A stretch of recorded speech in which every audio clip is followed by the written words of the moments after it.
Hi folks, today we're going to make soap, Lye soap with lard. Specifically, we're going to make Jewelweed soap today. This is the second time I've started this video because, as you will see in the bloopers, I started this video and Lee started working on the house and was beating and banging, so I had to stop it. So days later, we are starting this video again. I'm going to show you some of the things you're going to need for what I make. I make mine with lard. I've used a little lard, a little coconut oil. As long as you get to your amount of oil that you need, and some of it needs to be a hard oil. I will also add some of this oil that I've made for with Jewelweed.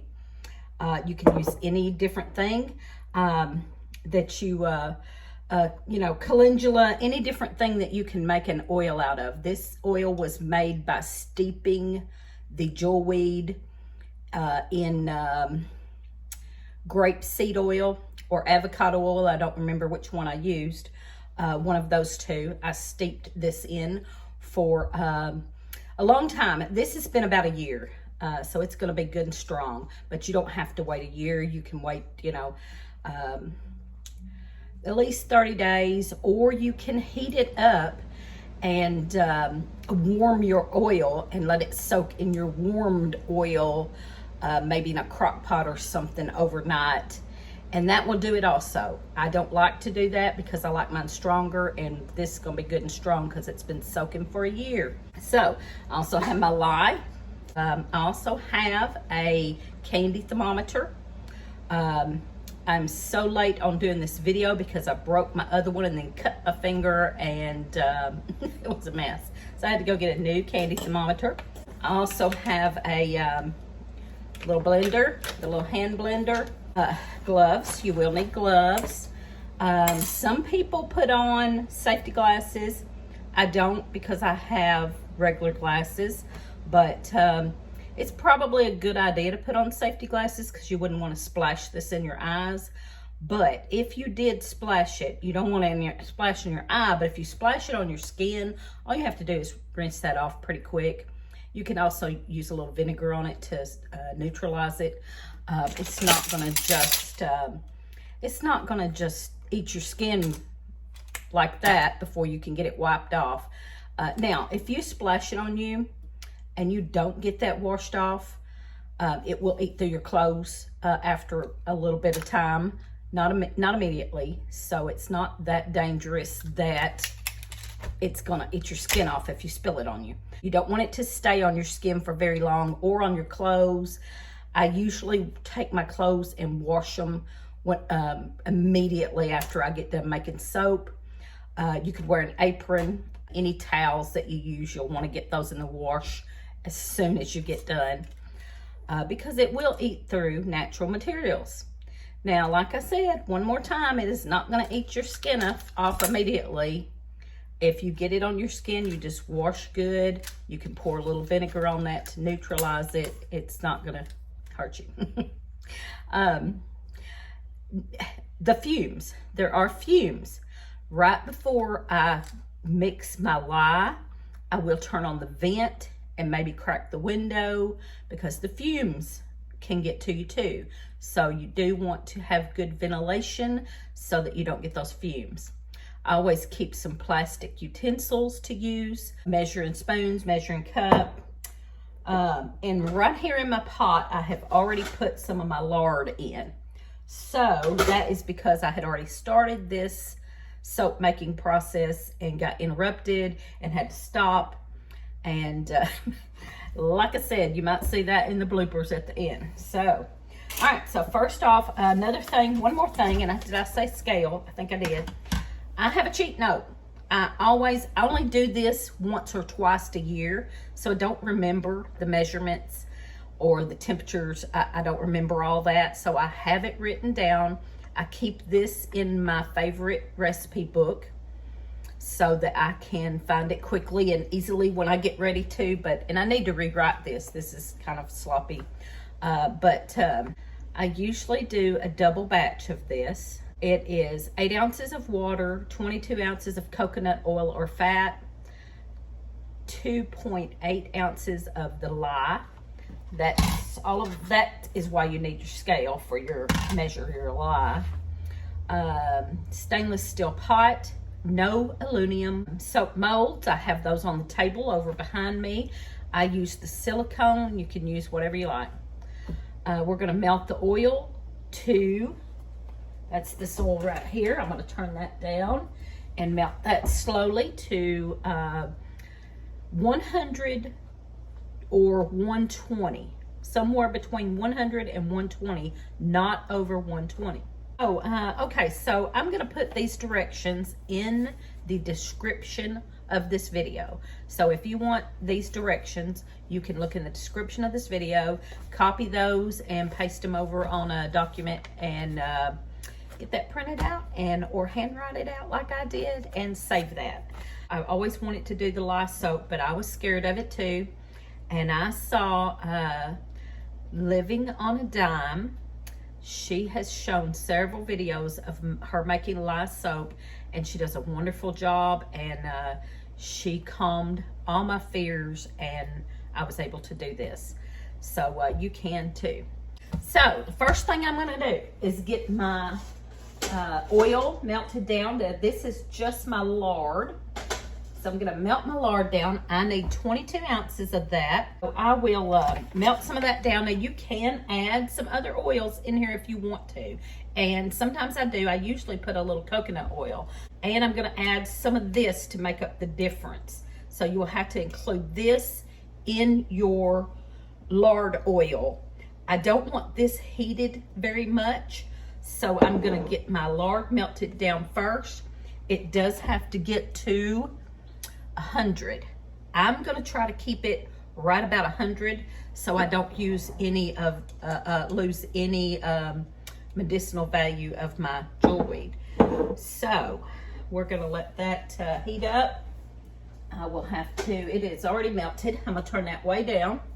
I will go change shirts here in a minute, put on an older shirt right before I get the lye going. So I'm going to measure this out.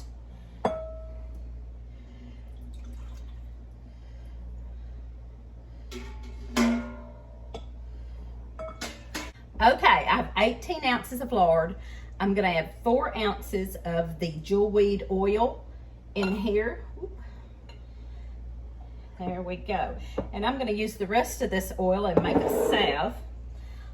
And all I need to do for that is just add some beeswax and thicken that up good. And I probably will add some other oils in with that besides just the jewelweed. I'm going to do some plantain and some stinging nettle in that and make a really good healing salve. All right, so we've got that in there. Let's see. I'm going to mix that around good. And I'm not going to add my tea tree oil until right before I pour. I'm going to mix it one last time before I pour and put a few drops of tea tree. You could use lavender, I don't know, whatever oil, essential oil that you want in it. You can wait and do those drops in it right before you pour. Okay. Scratch all that. I have decided to make a double batch since I have so much of my jewelweed left. This is because I had started some about a year ago and didn't realize, I guess I had forgotten that I'd already started some. I started some more. I had 2 batches going, and when I went to get the one batch a couple weeks ago, realized I had 2 batches going. So I've got plenty here. I'm going to go ahead and make a double batch. So I will end up with 44 ounces and I will have to double everything. What I'm going to put in the description of this video is going to be the basic simple recipe that I started with. You can double it if you want more. To start out, when your first time you do it, you might just want to follow this recipe and not double it. But anyway, I'm doubling. So here we go. Okay, now I'm getting the gloves on. And I've got my 16 ounces of water because it calls for the 8 ounces, but I'm doubling. So I've got 16 ounces of water here. I am fixing to do my lime. All right, what I'm going to do for my lime, I'm going to measure it on my scale. I'm going to, I'm going to put this on here first and get that settled, and then, all right, now is when I want to be careful. I've turned on my vent, and now I need to be very careful. Now this hasn't been opened, and they now have a chalk-proof lid. How do you like that? Oh, good thing it's not open yet. All right, I'm just gonna make sure I don't splash this or get it on anything. These little granules, you don't even want to spill these little granules anywhere. So you gotta be careful. Now I did zero out my, let's see. Zero out my scales here. I can't get this to come any further down, so I hope y'all can see that. Here we go. All right, zeroed out my scale. Now I've got to have 1.8 ounces of lye. You want to slowly add your lye into your water, stirring it. That's when you're going to start getting fumes and you need the ventilation. All right? So here we go. I'm going to start this. I'm going to be careful and not spill these granules.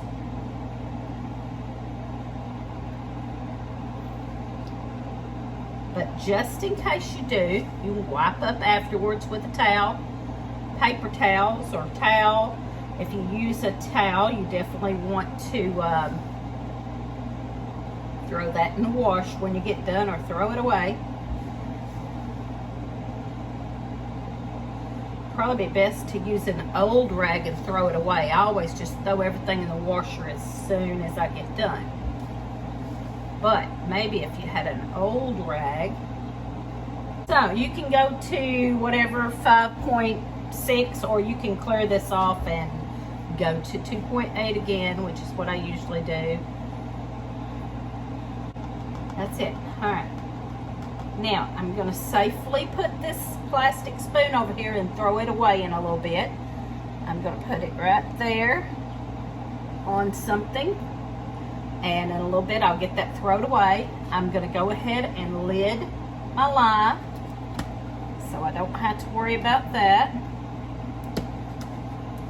That'll be out of the way. All right, there's that. Okay, now we got our lime here, and we're going to slowly add this to our water, stirring as we go with that spoon that I said I was going to throw away. Right? No, this will get hot. So here we go. So you want this to get, it's going to get really hot. Really hot. I'm going to put, as a matter of fact, a hot pad underneath this. It's going to get really hot. You want it to cool down to the same temperature as your oil. So you got to check that oil, make sure that oil is between 100 and 120, and then we're going to watch this and make sure it gets to about the same temperature, between 100 and 120. And then you will add this into that and use your blender and blend it up. So let's get to that point. Right now we're fixing to do this that will make fumes, so it's going to be hard to hear me. I'm going to turn on the other vent and open the window just a crack so I don't get any of those fumes. So it may be hard to hear me once I get all these vents going. And alright, so hopefully that'll be enough. I didn't open the window because I'm gloved up. Alright, so I'm going to take this spoon I used and slowly add this in here.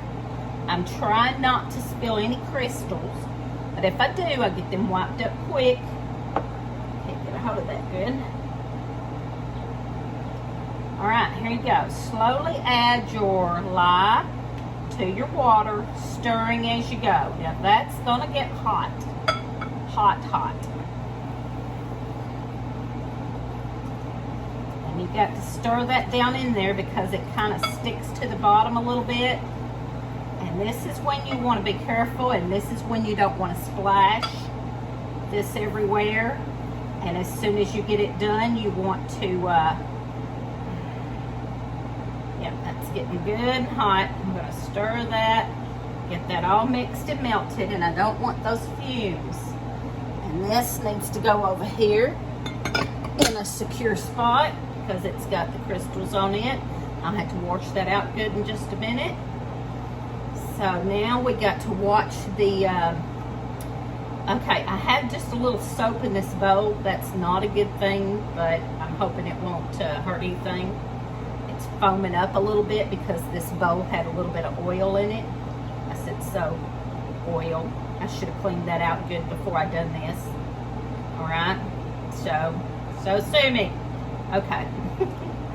All right, now it is not eating off the spoon. It's hot, but it is not so hot that it's just melting my spoon away. That stuff that's in there is from the oil. I haven't spilled anything yet, thank the good Lord.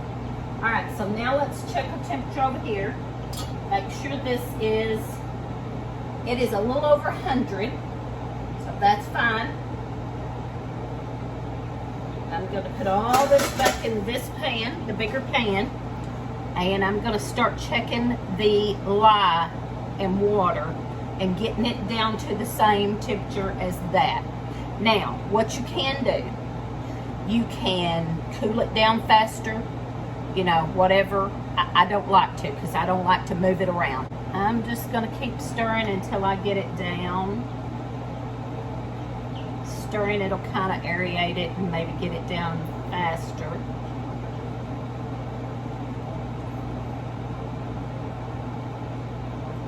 Right now it's at 175.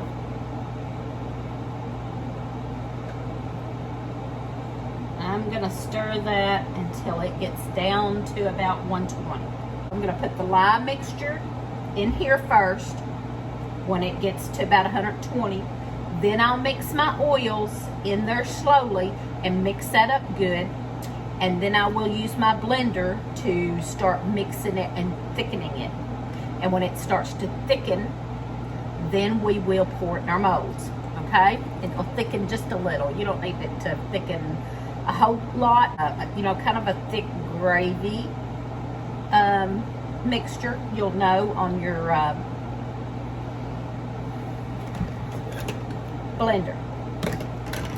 Okay, what else we got? Let's see, I need to put that in the water. These I will keep, and I will wash this separate. There's my things I used that have a little bit of lye or oil on them. All right, let's see where we're at on temperature. We're down to 150, that's good. I'm gonna stir some more until we get it down to that 120. Y'all see how easy this is? This is so easy. Still at 150. I'm going to give that a minute here and start putting this stuff in the sink. All right, we're going to go through this next step kind of quick because I am running out of battery on my phone. I'm going to turn off this vent and leave just the one vent because we don't have fumes anymore. There's no more fumes right now, but we don't want to, you know, still don't want to smell it. So I'm going to put this in my pan.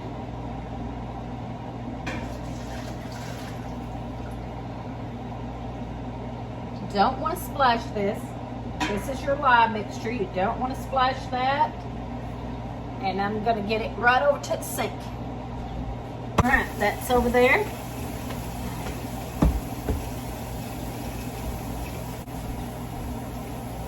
And I'm going to add my oil to that real slow and stir. All right, that's my oil pan. My oil pan I'm not too worried about. I'm just going to throw that over there. This mixed up together good. I like this deep pan to do this so you don't worry about splashing as much. And I'm gonna get this over to the sink and use that sink and my emulsion blender. Now, this is still, you don't want to splash this on you because this has the lye in it, but until that saponifies, you don't want to splash this on you either. So we're gonna get this over here.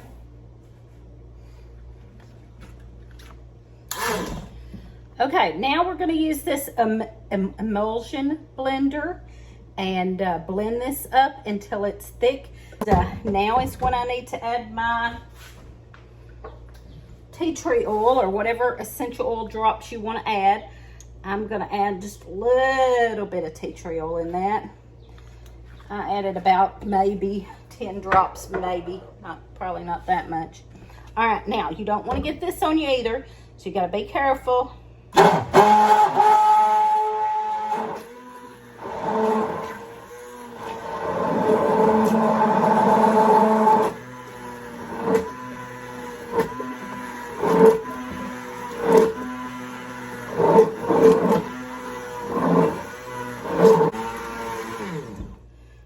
Okay, this is hard to see with my camera angle.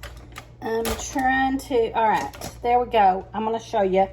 All right, here's what I got, and it is plenty thick now. See, that's not really dripping off of there, but that kind of thickness. And this color, I've never had my soap turn out this color. I think it is because of that Jewelweed being so strong. I had, like I said, let that steep for a year. So this is probably going to be a good strong one. But there it is. And that is quite thick. I need to get that poured right now. Trying to be careful not to splash this on me still. And my spoon. There's my spoon. All right, so I'm gonna go over here to my molds and start trying to get that poured in my molds, y'all. And this will need to set up for 30 days. Okay, now I'm doing this at my kitchen table. Not ideal.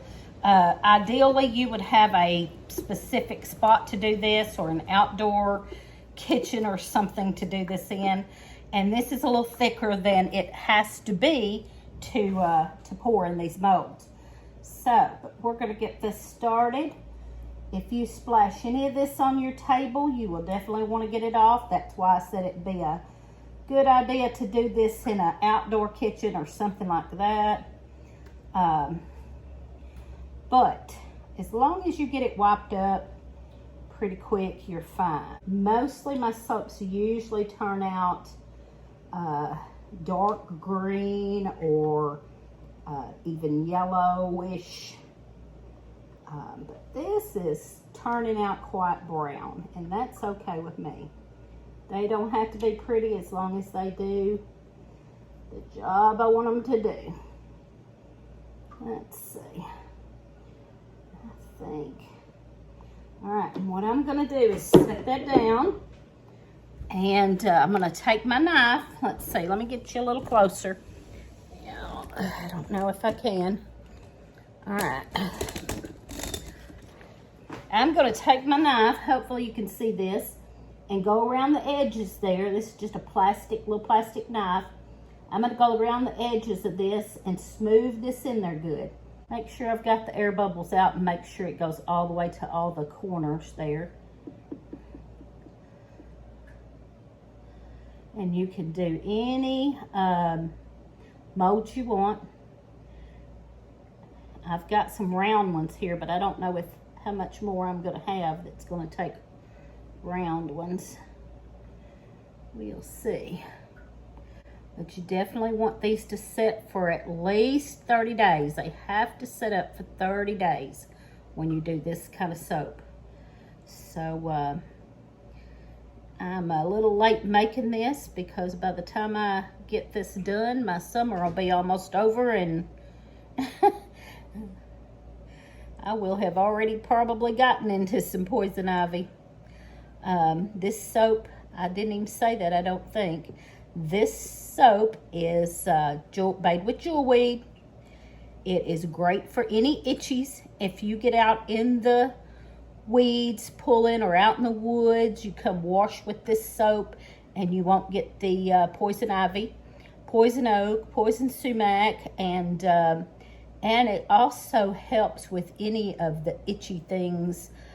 Just wash them with it. Washes off the itchy feel of even bug bites. So, okay, I've got those done. I'm going to start on these little round ones. See if I can show that. Try to scoop these so I can get a round one over here. All right, here we go. I'm going to put that there. I've got a little bit more here. It's starting to get really, really thick. I've got to work quickly here.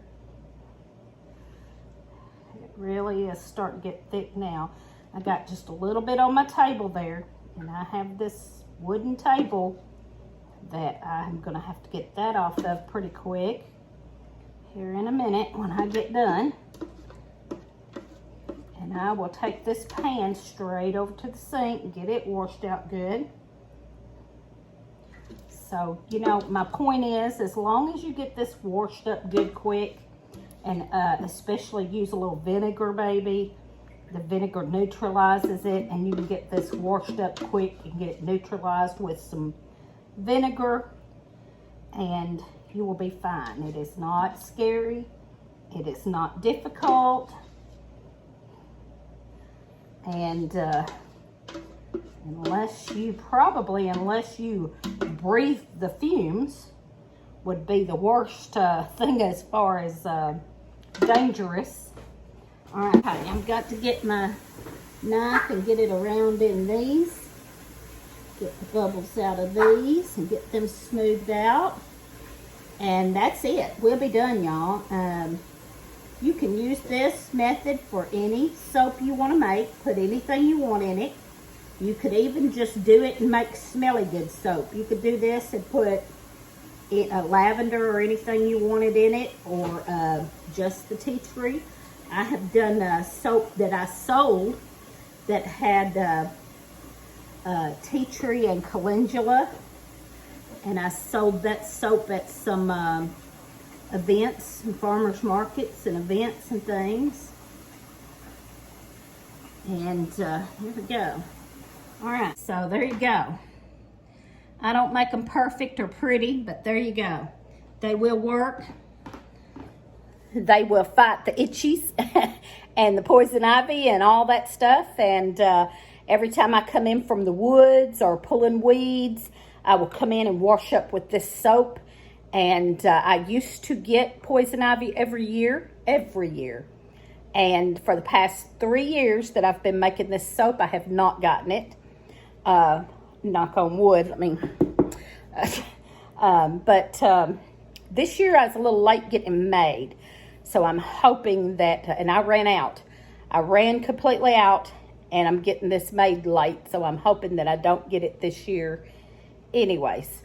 I do have some salve that I made with the Jewelweed. So hopefully if I can rub that on me when I come in, I can be safe enough. So anyway, there you go. Watch for this blooper at the end here. And thanks for watching. Give us a thumbs up, comment, and subscribe. And watch us on Friday nights at 7 p.m. Central Time. Hey folks, it's Teresa, Stringfield Ridge Farm. Today we are making Jewelweed soap. First thing, I'm going to show you what all you need. And this is brand new because I just broke mine and cut my finger. So it took me several days to get another one and be able to get this done. All right, so besides the candy thermometer, you will need a scale to weigh out your oils.